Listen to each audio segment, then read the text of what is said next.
السلام علیکم ورحمۃ اللہ وبرکاتہ۔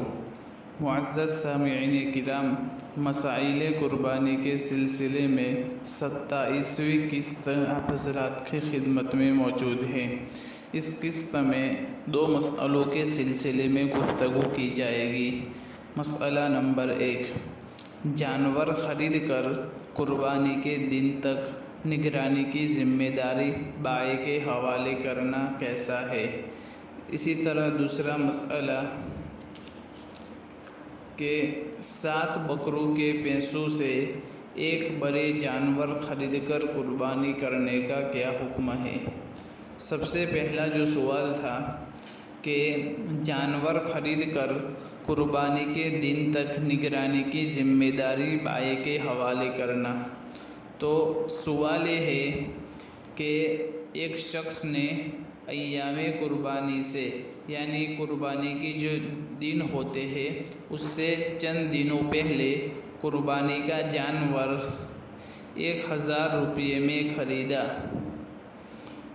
اس شرط کے ساتھ خریدا کہ عید کے دن یا اس کی صبح تک بائیں اس جانور کو اپنے پاس ہی رکھے۔ یعنی جو جانور خریدنے والا ہے اس کو شریعت کی اصطلاح میں مشتری کہا جاتا ہے، اور جو بیچنے والا ہوتا ہے یعنی جس نے جانور بیچا اس کو بائیں کہا جاتا ہے۔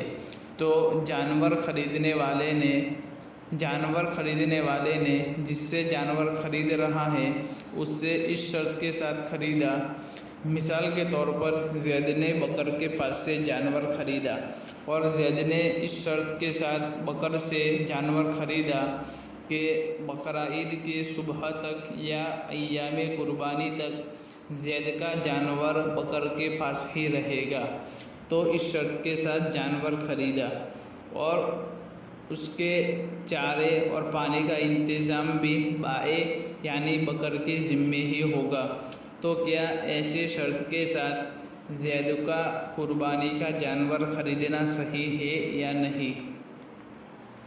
تو اس کا جواب یہ ہے، اس سلسلے میں الجوہرۃ النیرہ جلد نمبر 1 صفحہ نمبر 205 پر ایک اصول بیان کیا ہے۔ وہ اصول یہ ہے کہ بائیں یا مشتری کا عقد بیع کے وقت کوئی ایسی شرط لگانا جس میں متعاقدین میں سے کسی کا فائدہ ہو اور وہ شرط مقتضائے عقد کے خلاف ہو، جائز نہیں۔ ایسی شرط کو شرط فاسد کہتے ہیں۔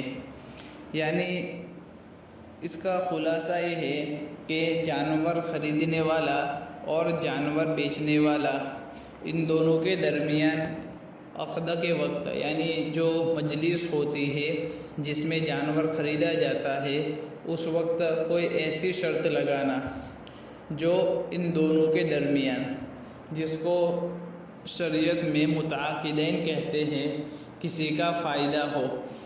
تو اپنا جو سوال ہے اس میں مشتری کا فائدہ ہے، یعنی زید کا فائدہ بکر سے ہے، کیونکہ زید جانور خرید رہا ہے بکر کے پاس سے، تو وہ جانور زید کا بکر کے پاس رہے گا اور قربانی کے دنوں تک اس کا گھاس وغیرہ کی ذمہ داری بھی بکر پر ہوگی۔ تو اس صورت میں زید کا فائدہ ہے اور بکر کا نقصان ہے، اس لیے کہ بکر کو بقرعید کے دن تک اس جانور کی ذمہ داری اپنے پر لینی ہے۔ تو یہ شرط جو بیع ہوئی اور جو عقد ہوا اس کے تقاضے کے خلاف ہے، اس لیے جائز نہیں۔ ایسی شرط کو شرط فاسد کہتے ہیں۔ اب سوال کا جواب سنیے کہ ایسی شرط سے بیع فاسد ہو جاتی ہے، یعنی مکمل جو معاملہ اور سودا ہوا وہ فاسد ہو جاتا ہے۔ تو اس کا حکم یہ ہے کہ اگر خریدار یعنی زید اس خرید و فروخت کے معاملے کو ختم کر دے، پھر جانور کے مالک کی رضامندی سے، یعنی بکر کی رضامندی سے ایک نیا معاملہ کر کے جو رقم دونوں کے رضامندی سے متعین ہو جاوے جانور خرید لیوے۔ تو مثال کے طور پر 1000 کا جانور اس نے خریدا، اس میں اسی شرط کے ساتھ کہ اس کو مکمل سنبھالنا ہے، تو وہ معاملہ ختم کر کے ایک نیا معاملہ کرے، مثلاً 800 روپے میں وہ جانور خرید لے وے، یہ ایک معاملہ ہوا۔ اب وہ دوسرا معاملہ کرے اور 200 روپے کا اس شرط کے ساتھ کہ یہ جانور آپ کو بقرعید تک سنبھالنا ہے، تو یہ 2 معاملے ہوئے، تو اس وقت قربانی اور یہ معاملہ درست ہو جائے گا۔ اسی طرح اس کے بعد دوسرا معاملہ کرے کہ قربانی کے جتنے دن باقی ہے اسے شمار کر کے اس کی اجرت متعین کرے اور بائیں کے پاس جانور کو رہنے دے، تو اس طرح قربانی اور معاملہ دونوں درست ہو جائے گا۔ اس سلسلے میں حوالہ المحیط البرہانی، جلد نمبر 6، صفحہ نمبر 421، کتاب البیع، مکتبہ دارالکتاب علمیہ بیروت۔ اسی طرح دوسرا حوالہ بدائع الصنائع، جلد نمبر 5، صفحہ نمبر 301، کتاب البیوع، مکتبہ دارالکتاب علمیہ بیروت۔ اب اس جواب میں کچھ اور تفصیل ہے کہ اگر پہلے والا جو معاملہ ختم کیے بغیر قربانی کر دی جائے، یعنی 2 معاملے نہ کیے جائے بلکہ ایک ہی معاملہ کیا جائے، تو اگرچہ قربانی تو ادا ہو جائے گی، لیکن جو پہلی قیمت جس کو شریعت کی اصطلاح میں ثمن کہا جاتا ہے، بائیں کو لوٹانی پڑے گی، اور حضرت امام محمد رحمۃ اللہ علیہ کے مسلک کے مطابق جس دن قربانی کی ہے اس دن کی قیمت بھی ادا کرنی ہوگی۔ یہ بات جو لکھی ہوئی ہے وہ مجمع الانہور، جلد نمبر 2، صفحہ نمبر 66 پر۔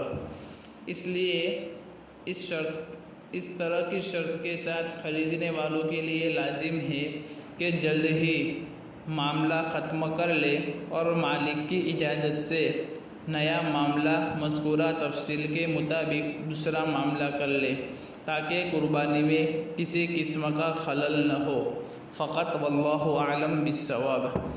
اسی طرح جو دوسرا مسئلہ تھا کہ 7 بکروں کے پیسوں سے ایک بڑے جانور کی قربانی کرنے کا کیا حکم ہے، تو سوال یہ ہے کہ ایک شخص کے پاس ایک جگہ سے 7 بکروں کی قربانی کے پیسے آئے، لیکن اس رقم سے 7 بکرے خریدنا ممکن نہیں ہے۔ اب بقرعید کے زیادہ دن بھی باقی نہیں بچے کہ قربانی کروانے والے سے پوچھ سکے، تو ایسی صورت میں ایک بڑا جانور مثلاً اونٹ یا بھینسا خرید کر اس کی قربانی کر دے تو جائز ہوگا یا نہیں؟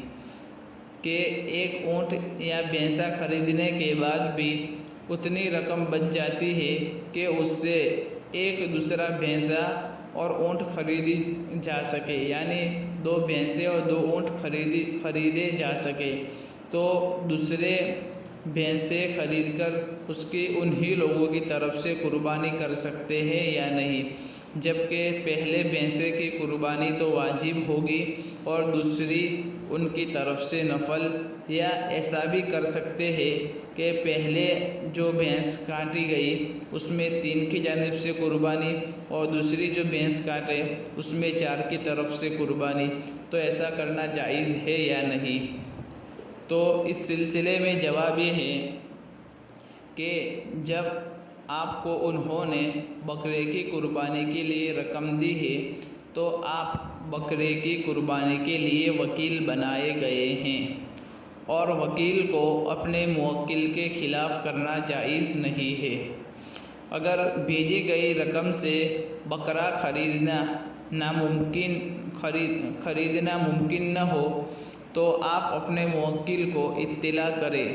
اطلاع کرنے میں اگر قربانی کی ایام گزر جائے تو بعد میں بکرا خرید کر اس کا صدقہ کر دیا جائے یا اس کی قیمت کا صدقہ کر دیا جائے، ذمہ داری بری ہو جائے گی۔ اس سلسلے میں حوالہ الفتاوی الہندیہ جلد نمبر 5 صفحہ نمبر 294 کتاب الاضحیہ۔